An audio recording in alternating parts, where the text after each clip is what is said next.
Hello, everybody. Welcome to another Tuesday Tech Talk. Today we have our very own John Ryan, who is going to talk to us about listening and what that means and how we can do it better. Without further ado, take it away, John. Cool.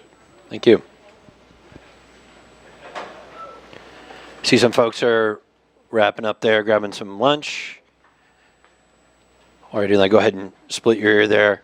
So it occurs to me that in the same way that you may not take a master's class on relationship management as part of your core bachelor's degree, even though that might be like one of the most important skills you develop in your life in terms of your happiness. Working with other people and collaborating really requires you to be able to communicate well. And there's a whole bunch of hidden wastes in us not listening to each other. So that's really kind of the motivation as to why this is actually a skill to pay attention to and why this is a tech talk. So show of hands, how many of you have been in a conversation where the other person is clearly waiting for their turn to speak?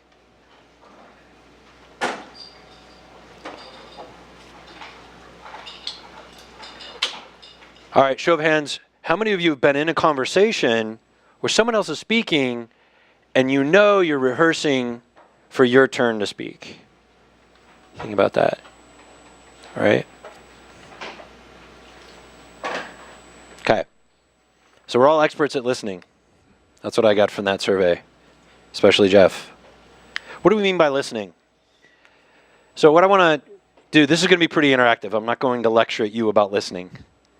So we have a person here is the listener, and this person here is speaking at the moment. So I'm going to ask you. So what does listening actually look like?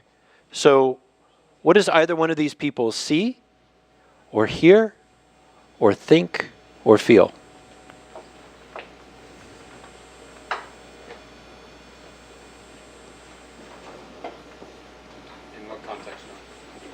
So this person's saying something to this person. What's happening?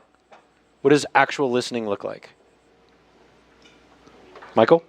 Yeah. As opposed to the picture, like one person's mouth's open, the other person's closed. Right? That's one thing. So this person sees this person's mouth moving. Right? Mouth is moving. The listener is demonstrating that they're paying attention without getting in the way too much of what the speaker's saying. Demonstrating. What does that mean? Demonstrating listening. Whether they're nodding, saying, just generally paying attention, eye contact, things like that. Did you just say not saying anything? What did you? Nodding.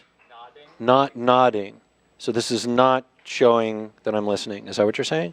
I'm saying that they will be nodding. They are nodding. Okay. Maybe. So things like nodding. Just want to make sure I understand what you're saying. Nodding. Things like small verbal acknowledgments. Uh-huh. Verbal acts.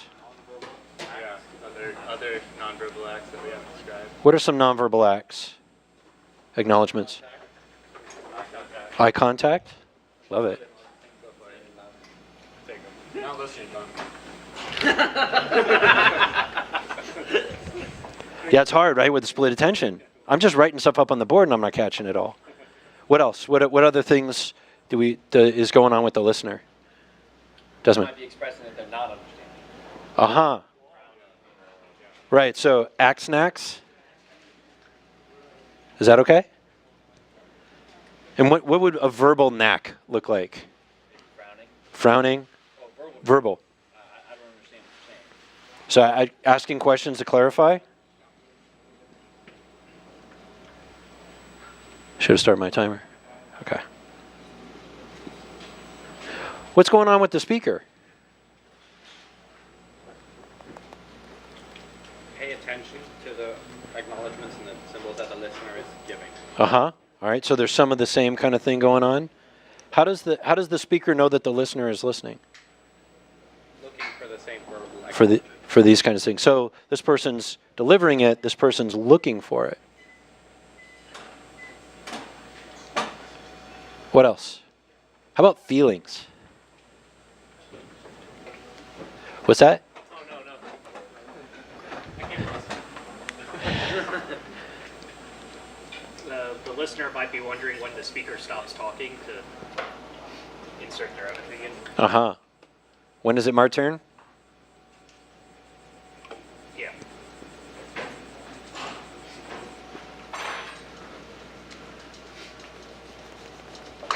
The speaker might be thinking, boy, I'm the greatest orator ever, and I'm explaining this super well. Uh-huh. And why don't they understand? Uh-huh. So, like some kind of self-assessment? I was thinking specifically of like a Zap Brannigan-esque. Uh-huh. Okay. So not necessarily listening back. So I'm kind of hearing in a little bit of that actually the speaker also listens.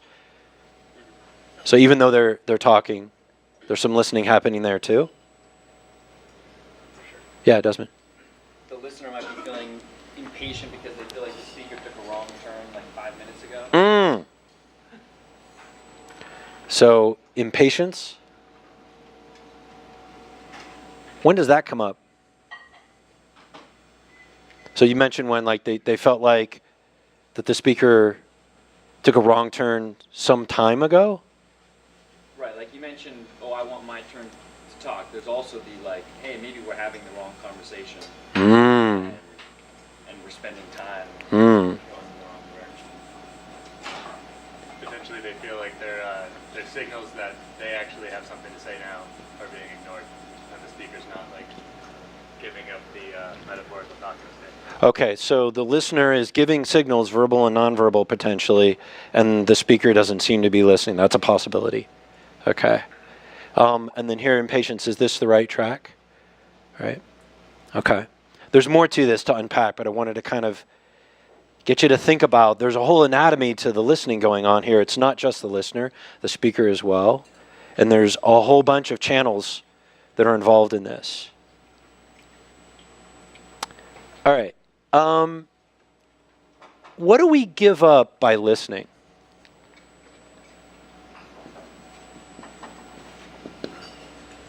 When you're listening, what are you trading off? When you don't fight for the mic and you're the one who's talking. David, your opinion. What do you mean by that? When you're listening, you're not sharing what you think. You're not sharing what you think. Good. And how does that cost you? It's, I guess, it depends on your goal, I guess. Uh-huh. Your goal is to influence or just get across your perspective. Listening, which you should be doing, you're not actively pushing forward your initial goal. So if you're listening, then you're not necessarily influencing. Is that No. okay?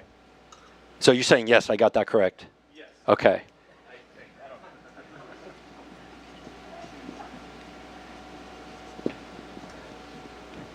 Well, are there like nonverbal cues that show your opinion, not necessarily? Are there nonverbal cues that show your opinion? No, it's okay. You were just thinking out loud. What? For sure. Shaking your Shaking your head. Uh-huh. Uh-huh. So you can speak back, right? And I guess part of what we're looking for here is Time, right? what's that? Just time. Yeah, time. How do we mean? What do you mean time? I mean, we're just talking about the cost side of it, right? It doesn't Yeah. matter, it doesn't matter if you're getting something back or if it's worth the cost. Right. We're talking about the trade-offs here. That's really the only cost to me. So sitting there listening to someone costs you your time. So you could be doing something. There's this opportunity cost. I could be doing all kinds of other things. Hopefully this is productive use of my time. Beautiful. Love it. I think you also lose control of conversation. You relinquish some of the control. Ooh, you relinquish control. Feels like that might tie back in a little bit about what Dave's talking. Can you elaborate on that a little bit? Without food in my mouth. Because, if we're speaking, we can guide people along our line of thinking and influence how they'll react. And sort of push them into, like, if we're looking for something that we want, either affirmation or a discussion point. If you're listening, you are now subject to that line of direction based on someone talking until you interject. So, If you're coming in with a very, very strict opinion about something, yet someone else is running the meeting, they are actually controlling that conversation until it's your turn to talk, in which you can respond to them and also start redirecting. All right, so you're going to have to basically deal with whatever it is that they add to the conversation. Okay. I think there's like a cost of like mental overhead and energy associated with demonstrating that you're actively listening rather than just being in the same place where someone happens to be talking. Like it can be really taxing potentially to demonstrate active listening, especially if you're listening to something that you don't quite get or that you aren't like really invested in already, that it can be like kind of having to remind yourself to display active listening skills rather than just checking out the conversation that's kind of going over your head or that you're not really engaged in already. Yeah, what I love in there is that listening is a moment by moment choice potentially, especially if it's challenging. So if this person is stating an opinion that you absolutely disagree with, and yet you're going to wait till they're done, that might take some patience. That's some gumption, right? That could be a gumption trap. And that, I lost that thought. But yeah, the notion that it's a kind of problem solving in some respect. And we know that like we're sort of like problem solving batteries. You only have so much in a given day, and you try to do things to refill the battery. And so hopefully this is worth your investment. It's time and energy. Desmond? I guess related to the opinion, but maybe slightly different, is you're trying to give up your perspective and take the other person's perspective while they're talking. Wow. What do you mean by give up your perspective? I mean, the things that they say might be non sequiturs from your perspective, but if you can like look at it from their background or from the things that they've said up until that point, and sort of like treat it as a complete set of ideas, and get inside it a little bit more, then you have a better chance of understanding what you're saying. So I'm hearing you like name two things here. One is that you might say again? Giving up your perspective could be a bad or a good thing, right? Right. Your cultural heritage versus gaining like cultural diversity, right? Like, depending on your perspective, it could be a good or a bad thing. So this could be a good or bad thing depending on what it is that comes back over on this side. Or who you are and how you see that, right? How you value what it is that came in. And how you value your current perspective versus your potential future perspective. How much you value your current perspective. So what would be an example of a win there? Learning about a new software language you've never heard of before, that like solves a lot of problems in your life that you didn't know. Learning about something new. And I hear in there. This would be a bad thing though, right? Because like I've learned about new things that infuriate me. Right. Like I have family members who are flat earthers, and it infuriates me. Right. Uh-huh. And that's something I learned through conversation. But that's Right. So just by learning new doesn't mean that is a gain. It's new and useful to you. I don't know if it's useful. It's a case by case basis. Yeah. It's Right. subjective to the individual instance. How can you is there a way that we can talk about like what it would look like if it were a gain, if it were the positive thing? What are characteristics of that trade-off that did turn out to be something? Rather than a new software programming language, you could say a new IDE. You're used to one. Uh-huh. Your perspective is that's the best one. Someone else talks about it, exposes a few features that kind of enlightens you, and you say, wow, actually that is something that might be useful. You give it a try, and then you're more productive in the future. Right. So this is the Emacs example. You're finally enlightened. I'm kidding. I'm a Vim guy. Just What about Ed? What's that? What about Ed? Yes, Ed. What about Ed? So, but there's something in there that I heard, if I can sort of put words in your mouth a little bit, that it's something that solves a problem that you have. Or an inefficiency. That addresses an inefficiency or problem you want to solve. Not just a problem, but a problem that you actually want to solve. That you care about. Can we lump all this kind of stuff into knowledge, just gaining knowledge? Well, Graham was pointing out that knowledge isn't always a gain. So we're trying to kind of. You always have the option whether to accept it or not. You know what I mean? The knowledge part is always a gain because you're knowing something. You have options. You can use that. Ah. Misinformation as well. But the misinformation, you can choose to research it. You can choose to deny it. That has like a cost of like you have to spend time. Like I can doing just that. spew misinformation at you all day, and you're just spending all day with that. And you have more knowledge. It's just the accuracy of that knowledge. Like your confidence that knowledge is true is just lower. It could be on average gain. Mm-hmm. You're not hanging around the websites. Yeah.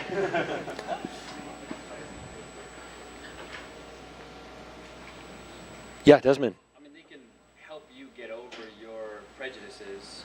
Like if you can suspend disbelief, Uh-huh. as long as the person is talking for, they can help you, realize that the reasons why you rejected something are sort of not as important as the value you can get from the idea. Yes. Like if you hear them, instead of rejecting the first thing that they say, just wait and see how it all builds up before applying your own analysis of it. So you're listening to somebody, they say something, it might even strike directly against a value of yours. And you're saying if you can not take that reaction, that unpleasantness, discomfort, as a signal to jump in and correct, but hang back for a second and assume that there might be some prejudice that's active. Now, it may not happen, but you're saying in the case where you're getting a bonus, like here's someone else providing you a signal, and that might point out I'll call it, forgive me, shorthand, a defect in your own thinking. Dunning-Kruger effect? Can anybody know what the Dunning-Kruger effect is? Yeah. Andrew? It's just a curve that shows that at the very start, people tend to overestimate their confidence or ability with a certain skill until they learn what they don't know. Did everybody get that? Did you hear that in the back? Yeah. Like the shorthand is we've got blinders and we don't know about the blinders. So you need an Archimedean point. You need a point outside of the system that can help point out the possibility that the way that I've conceived of the world right now might have some defects in it. My worldview, my perspectives are just my perspectives. Ties into a lot of things, prejudice and everything else, right? Ties into prejudice. What else does it tie into? Just the whole world around us that we've never experienced. Traveling to other countries, the way, it's just like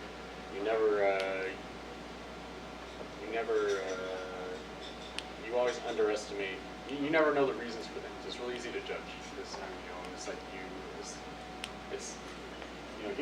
humans want to group together. It's natural in our chemistry because we have power as groups, right? Mm-hmm. The way that we make these groups is we separate ourselves from other people, and so it's in our nature to look at other people, make quick assessments of them based on what we know, Mm-hmm. and separate ourselves. And so I guess that's still prejudice.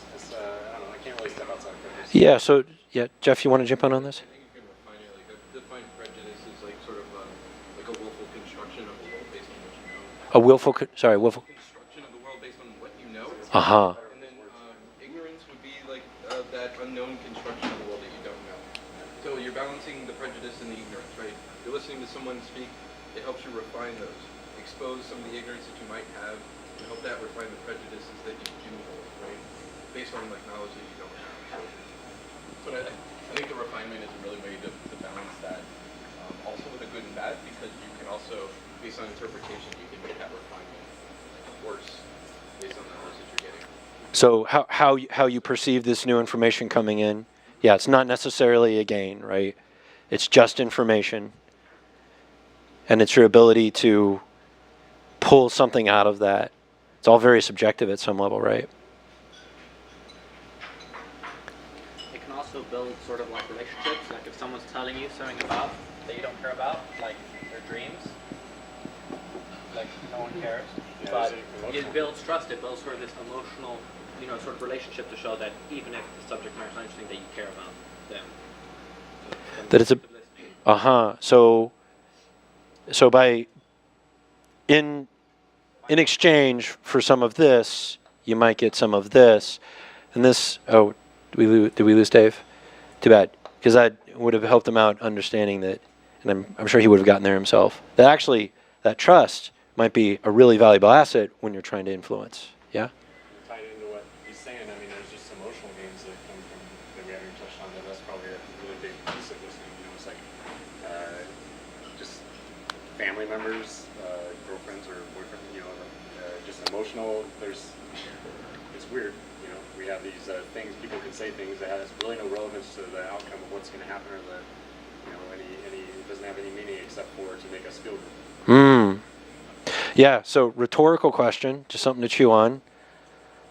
How well is this happening in your family relationships, your familial relationships? If you have one right now, a romantic relationship, in your work relationships? There's a lot of opportunity there. I know I'm horribly imperfect, and I'm trying to make a study of it. Does listening seem easy? Right? Isn't that a soft skill? It's like, come on, everybody shows up, they know how to listen. Right? This is a joke. Like, this is not a tech talk. Everybody, we're all humans. We know how to listen. I would say yes, seems easy, but actuality can be difficult, or reality can be difficult. And where does the difficulty come from? I'm just thinking, like, I've listened and then realized that I didn't remember anything they said. What happened there? Oh, I don't know. I probably was thinking about, damn, can I still get tickets to this new Star Wars movie on opening night? Distractions. Where do the distractions come from? Where you would rather be. Or yeah, like not being fully invested in action, like not actually being fully invested in this thing. So I'm hearing in that there's a bit of like I'm being distracted by my own thoughts. Is that what we're kind of?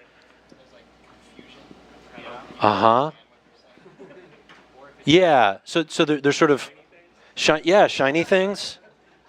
I think it's also easy to be distracted by like, oh, what they're saying reminds me of this other thing.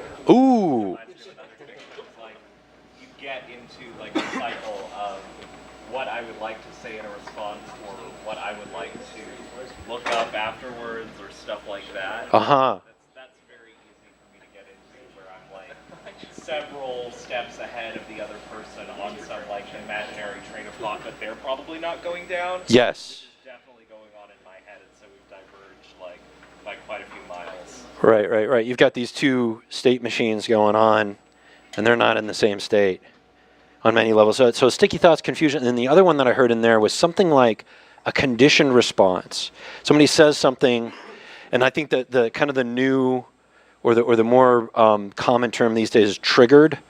So somebody will say something, and then I'll just have this knee-jerk, like trolls live off of this stuff, right? Just say something that like pushes somebody's button, and instead of getting a human response, you get a tape.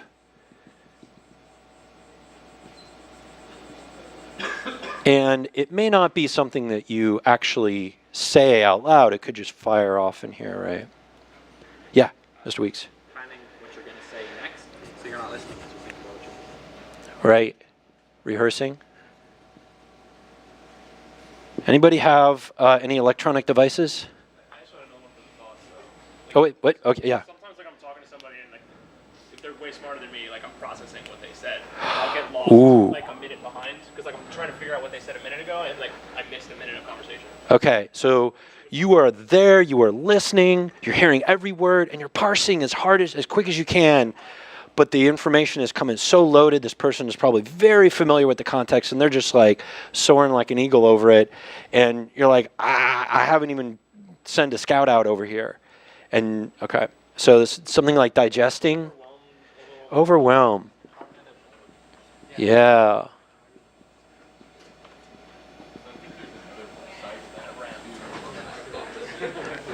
There's another side to that. Yeah, on the opposite side, if someone is delivering a bunch of random thoughts, like if it's hard to follow their train of thought, not because they're just giving you definite areas to respond to. And so you're trying to calculate, it might be along the line of thinking what you're going to say, but you're immediately calculating response and trying to weave that narrative through what they're trying to say, but it's just... So you're filling the gaps.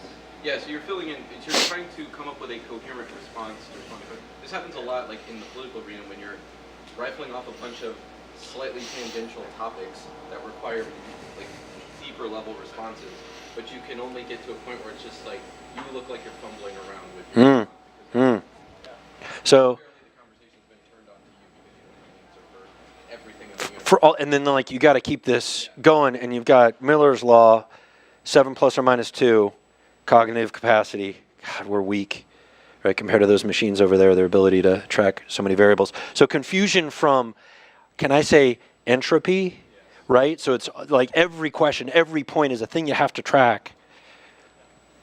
Also boredom, too. Ooh. That happens a lot. Not necessarily. Yeah, I mean, It could be on the flip side of someone being too well versed in something. Mm. You just have to know, yeah. you know the subject really well, and they That's don't. painful. And then it's just like they keep going, and you go, okay, I know what you're talking about. So then you zone out until they're done with that part. But then you might miss before they've moved on to the next thing. So you- There's a heck of a lot of reasons why we wouldn't listen.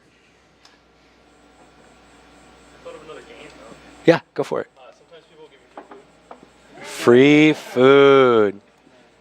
Way to be topical. It depends on be there in the same space while they're talking. They told me I had to sit here. You're getting some kind of sustenance. It's not clear. Okay.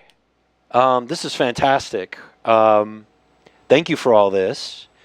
We're not completely done yet, but part of what I wanted to demonstrate was actually listening. Instead of lecturing to you about what listening is, I wanted to show you what it looked like as well.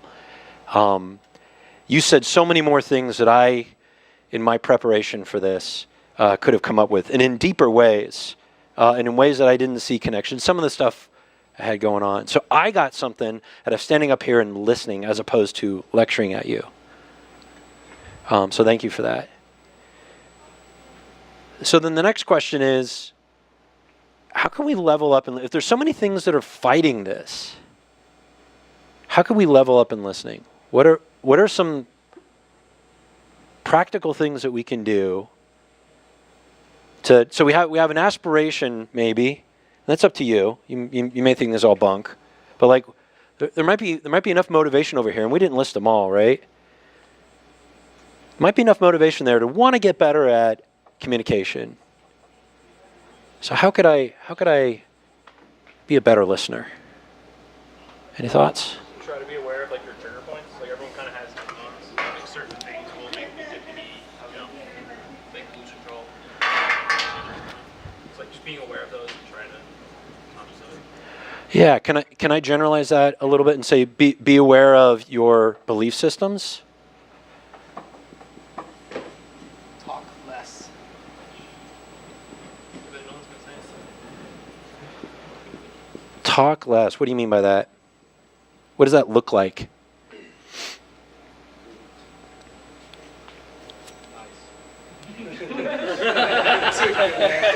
Actually, wasn't going for that, but I'll I mean, So I appreciate that was funny. But yeah, what does that look like? So we're having a conversation. I have an idea. I got that rejoinder. I want to jump in. so resist. Uh-huh. Resist jumping in. I guess it's like non-verbally encouraging the speaker to keep speaking, I guess. Interesting. Okay. Even if they've already spoken enough. Huh. Force them to go a little bit further. I don't know. Okay. Okay. So that almost sounded to me like you actually reached past the point. Like you've actually done a good job of speaking less if they're kind of getting to that point. Yeah. So maybe what you're talking about is what led up to that. So if I just take the floor and I filibuster for 25 minutes, I think this is part of what you're pointing at, Joe. That break it up. Have a topic, have one question, have some sections. But create pause points to allow others to jump in. So pause. Right. Keep your, when you do speak, keep them short. Okay. Allow that feedback. Allow them to come in. Talk less doesn't mean don't speak. Uh-huh. Yeah, it's sort of like giving room. Desmond. I was going to say, this, a way to support that could be also, finding space, like the appropriate space to talk a lot and sort of get out of your system. Because, sometimes like you don't exercise, people really antsy, and it's like fidgeting at your desk all day. If you find a space to get that energy out, then you can be more calm the rest of the time. And I think that also just like hearing your ideas and seeing people like poke holes in them and like not being so in love with your ideas anymore helps to be able to hold your tongue sometimes. Okay, so I heard two things in there. One, I wrote down vent elsewhere. Yeah. So find somewhere where you can go and relieve the pressure that might be building up in that moment of like, if I don't say it now, I'll never have a chance. Okay. And then there was something else in there, I thought, at the end. Well, it's similar to that, having a space where people will give you feedback on Uh-huh. ideas, so that you don't have this like feeling like, I have this like world-changing idea that I have to get out so that I can save everybody's lives. You had a chance to like talk to people and they're like, no, actually, that's not going to save the world. Here's why, and then you can like get over it. Okay, so I add on to that with trusted folk. Yeah. So that people, and by that you meant people who will tell you the truth. Right. That you've developed enough of that trust and rapport that even if it might sting a little bit on the ego, you know that they know that you want that kind of feedback. Yes. Yeah. Yeah. And the same as be aware of your belief system. It's sort of being self-aware enough to recognize when you are feeling overwhelmed or confused or rehearsing and either actively stopping yourself or overwhelmed, like asking them to slow down. So aware of your emotional life? Yes. Is that what you were saying? But more it's exactly in the moment, like knowing, oh, I'm feeling overwhelmed, we need to slow down. Or, oh, I'm getting distracted, I should pay attention. It's less about general awareness and more about... In the moment. Yeah, so...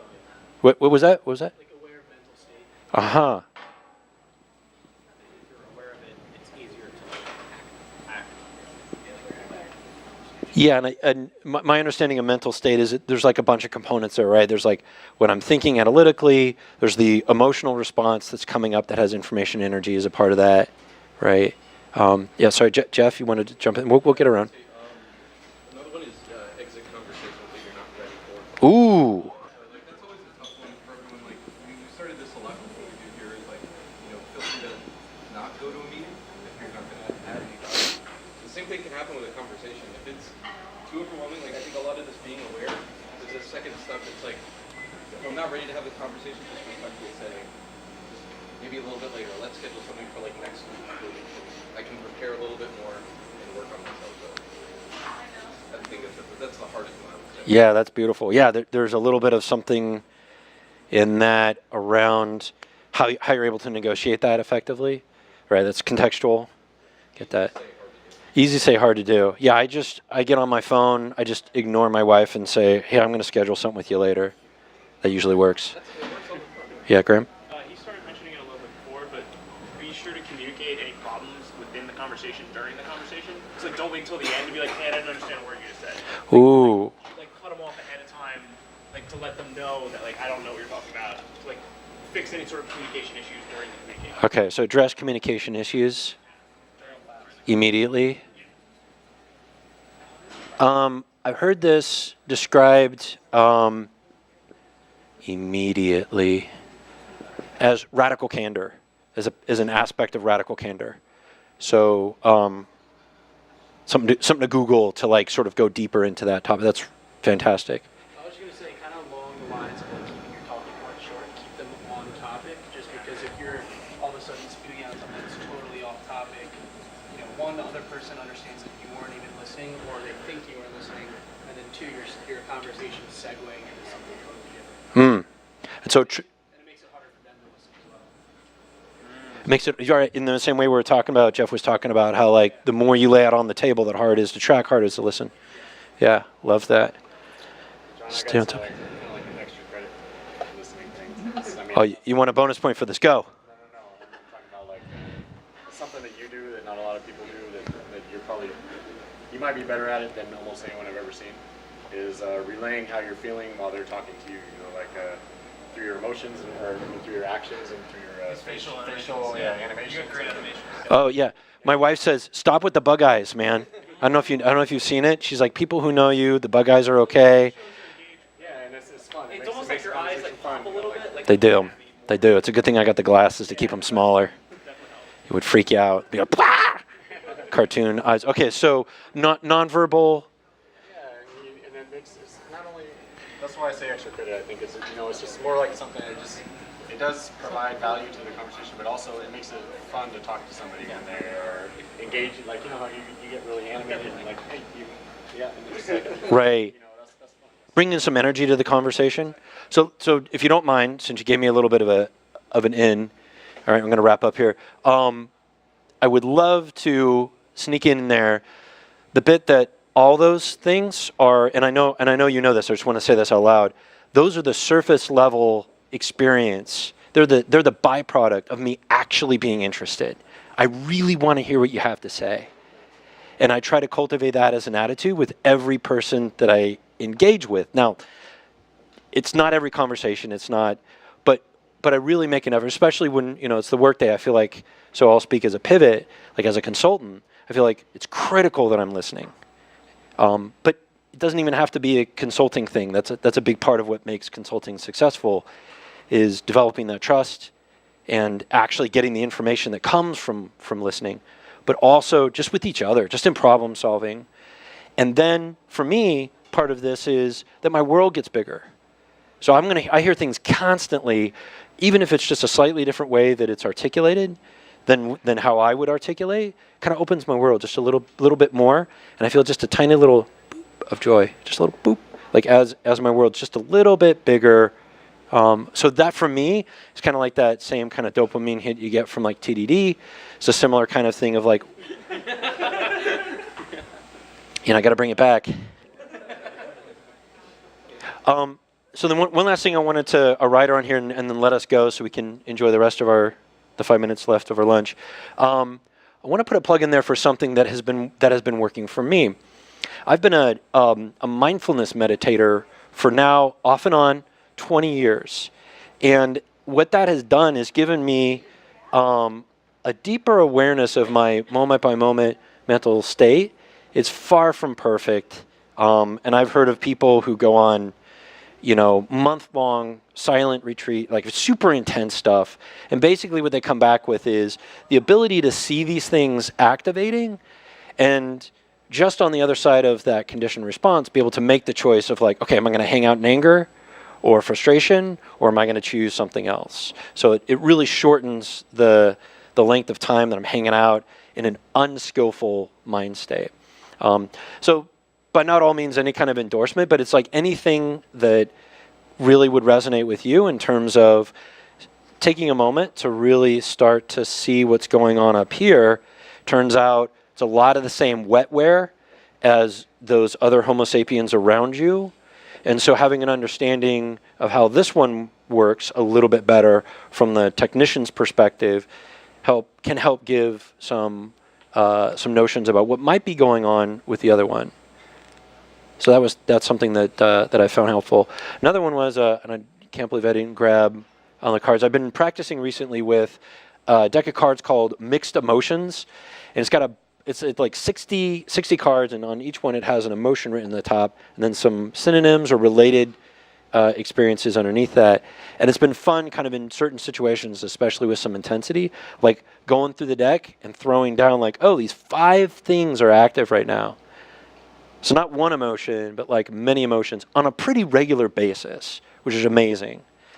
And by digging into the ones that are most intense, actually brings up information and energy. The information is about my mental model, getting back to the whole Archimedean point and the Dunning-Kruger thing. So the emotion is a a signal about how do my current mental models get activated by what's going on in the moment. Now, it could be that the model's off in some way, or that the situation is not the way I like it.